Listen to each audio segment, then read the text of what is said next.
early childhood development. Each week we talk about a different stage of children development and what children need. And now, here comes your host. Hello everybody and welcome. My name is Taryn and you are listening to The Parenting. Welcome to part 2 of our episode titled Spare the Rod. Last week we started it and I had decided to split it into 2 because of so much that I wanted to say. Not that they are extremely long episodes and today's won't be either, but I did think it was important for me to split the 2 episodes to not make it one long episode. If you have not yet listened to last week's episode, stop, rewind, and go back to last week's episode before we continue this one, because this literally is finishing where I left off last week. It was a to be continued thing. So for everything to make sense, it's a good idea for you to go back to last week's episode and then come back to this week's episode. Okay, so let's finish what we started. This week's episode starts with me sharing a personal story with you, and we will then get into why spanking, hitting, beating your child, as well as yelling at your child is actually not a good idea. Bringing to light all these points that illustrate why punishment and discipline are two completely different things reminds me of a personal story that I would like to share with you. Full disclosure, my childhood was not the easiest for me. I grew up, for the most part, with my dad and my stepmom. And my stepmom, let's just say it was a tumultuous relationship. There were a lot of bad things that happened, but it wasn't all bad. And I would like to share one of the good things with you guys. As a human, I am extremely clumsy. I spill things, I break things, I drop things, I knock things over, I kick things over my knee, my elbow, you name it, something's falling, something's going down. This is who I am as a human, and it was no different in childhood. Of all the screamings and yellings and beatings and other forms of punishment that I did endure as a child, being clumsy did not mean I was going to get punished. That was the one thing I was not punished for. In fact, I was handled so graciously every time I spilled something, every time I broke something, every time I dropped something. I was handled by my stepmom very, very graciously. She'd always say to me, "It is okay. You are human. You made a mistake." Those would be her words. She would then tell me what I would need to do in order to clean up the mess.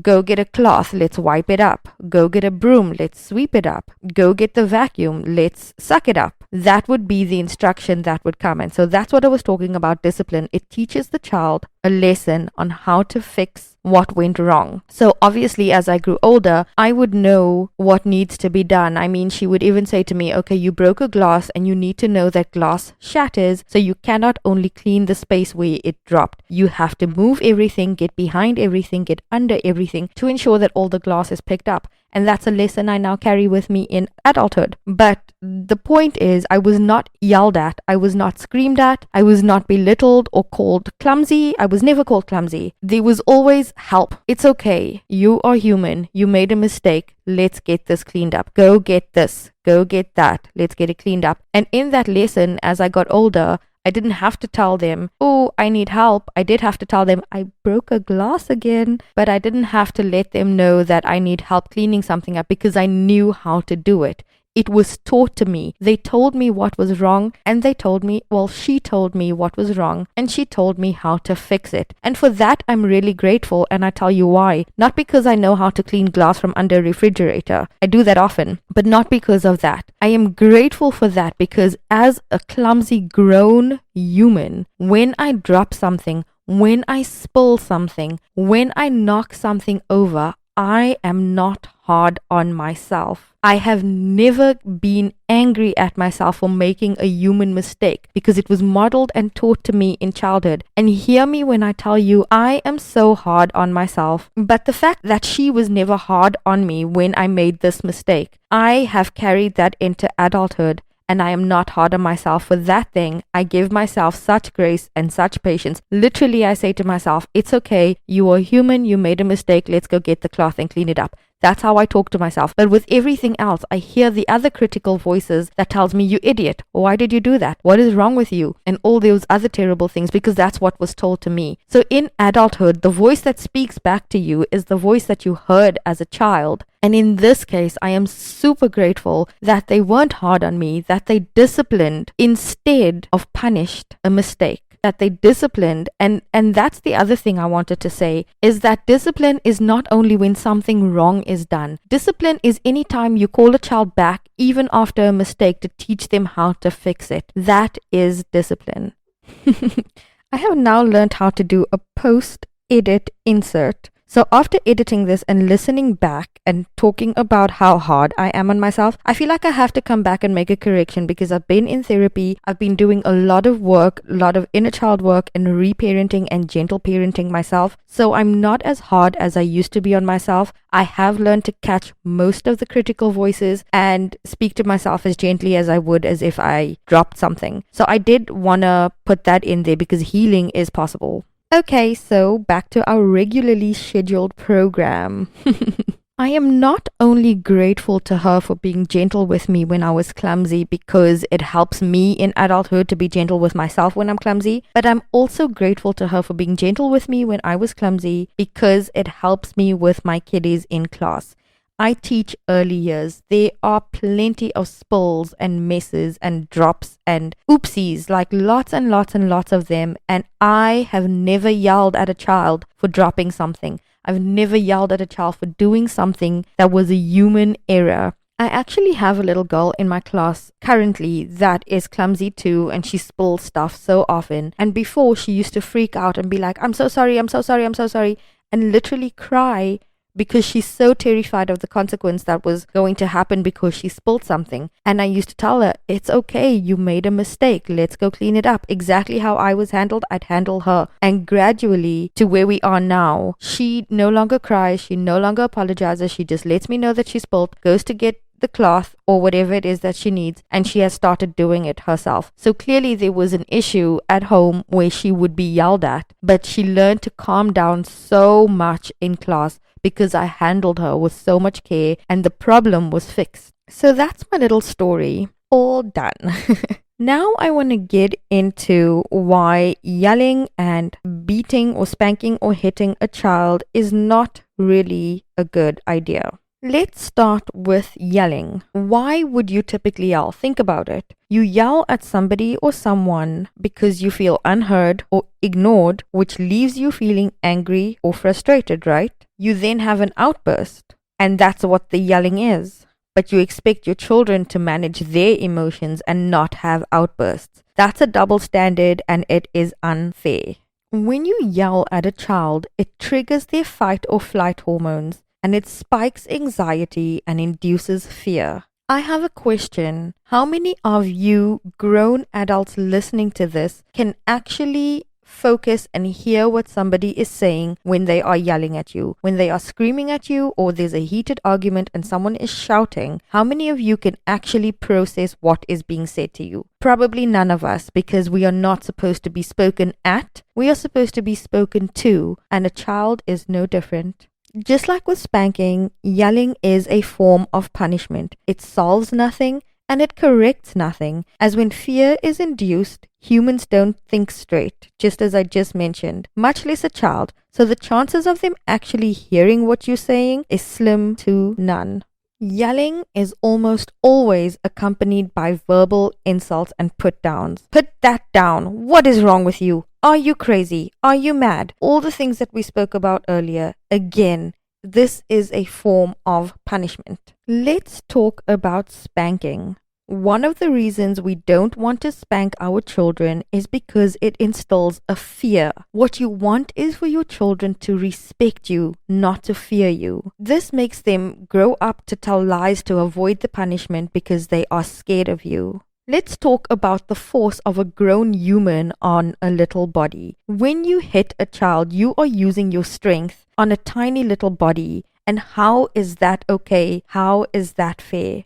Let's talk about the pain that they experience when you do hit them. How is that teaching them something? Research has proven that adult aggression, mental health problems, and even substance abuse are related to or linked to adults who have been spanked as children. When you spank children, there is a mental block that is created. They start getting tougher and stubborn as they get older, which leads to you using more force on them to feel the pain because they have come to a point where they are going to hold it in and they're not going to cry and they are not going to let you see that this has affected them. This translates into adulthood, where they struggle to be vulnerable and they struggle to show that they are in pain, or they struggle to feel pain, to sit in negative emotions because they toughen up so much that it's difficult to reverse in adulthood. Spanking is violent behavior, and this violence used to control them develops a fear of authority figures. So later in life, they can't stand up for or speak up for themselves. Also, we love our children. And if we love our children, why would we want to deliberately and intentionally physically hurt them? I have 2 questions for you. The first question is, if spanking is okay, why do we stop spanking our children at a certain age? If this is a form of discipline that is accepted, why do we stop? Why do they recall the last time they were spanked when they are older? If something works and is effective, why would we stop it?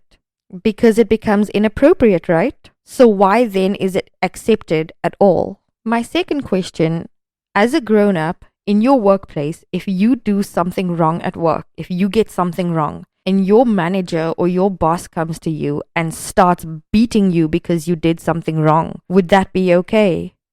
Absolutely not. And it's no different for children. I have heard many adults say, I was spanked and I turned out fine. And my question is, did you really though? Like, how's your anger management? How's your fear of authority figures? How's your people pleasing? How's your standing up for yourself?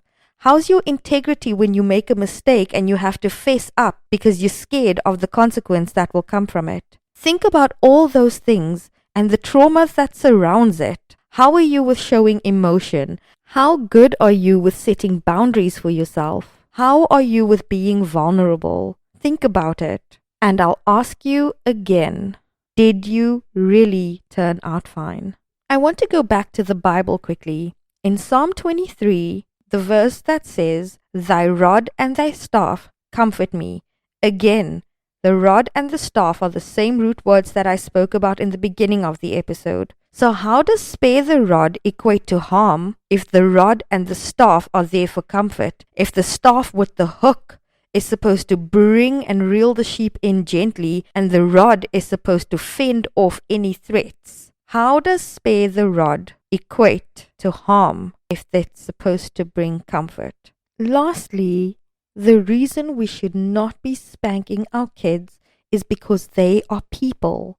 They deserve dignity. They deserve respect. They deserve consideration. And just like the women we stand up for when we are against gender-based violence, there is no difference. Parents, this world is a crazy place.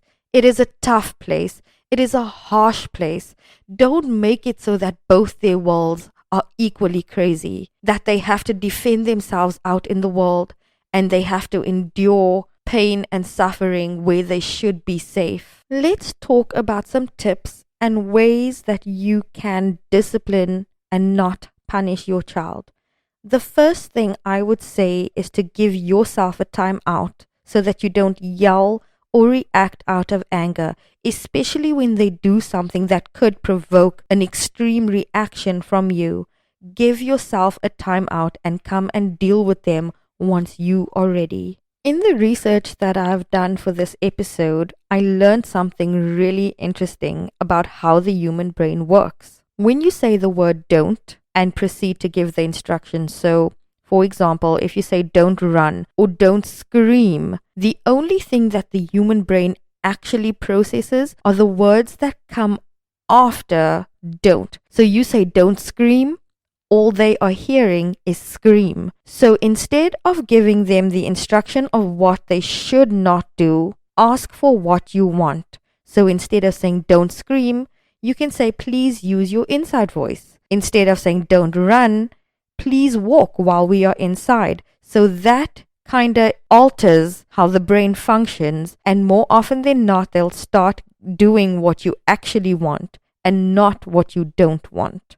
As they get older, tell them what it is that they are doing wrong. Explain it to them, and don't expect them to just know what the problem is. Give them a warning that if they do it again, there will be a consequence followed by their actions. When you give the consequence and they continue with that behavior, you have to follow through with the consequence. So that tells you that you have to give a realistic consequence that you actually can follow through with. You can't tell them that you are going to grandma's for the weekend with the whole family and they're going to stay at home by themselves if they continue with the behavior, because that's not realistic. It's not something that you can follow through with. So think about the consequences. Think about how it relates to what they are doing and what they are going to learn from it, and then explain to them after the fact again why they are dealing with the consequences. When it's all said and done, have a conversation with your children about what can be done better next time. Let them weigh in on what can be done better. This gives them problem-solving skills and also behavioral management for themselves, so that they can learn to discipline themselves and know what can be done better as they grow older. Next, for discipline, model the behaviors you want to see. You want to see them keep a clean room? Keep your room clean.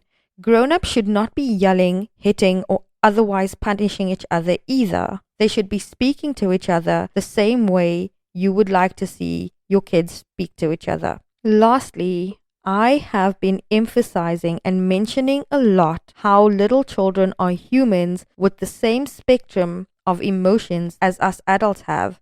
And in saying that, I need to remind you parents that you are human. You won't always get it right. You won't always have it together. There is no such thing as a perfect parent. You are going to make mistakes with rearing your children. And when you do, apologize to your child when you get it wrong. Apologize to them. Show them that it's okay to be humble. Show them that it's okay to not always have it together. Show them that it's okay to be human and make a mistake. Show them that it's okay to feel genuine remorse. These are the kind of adults we need in the world. And when you model it as they are younger, they grow up with that instilled in them. There's compassion. There's humility. They are teachable. Apologize to your children, parents. It is okay to say you are sorry. It is okay to get it wrong. They have such big hearts and they are so forgiving. Allow them to forgive you. I have said a lot. So this is where our episode comes to an end. But before we end, I'm going to ask the question I posed at the beginning again, because I really do want an answer. If anybody knows of any Bible stories where parents hit their child, please let me know. And that, parents, is what Spare the Rod is all about. See you next week when we talk about gentle or respectful parenting. Have a lovely week. I hope you have learned something, and I will see you when we are back here next week. Bye! Thank you for tuning into the Parenting. We hope you enjoyed today's episode. If you have any questions, feedback, or content suggestions, please email us at Taryn@theparenting.com. Please remember to subscribe, like, share, and give my aunt a 5-star rating. Come back again next week. Bye!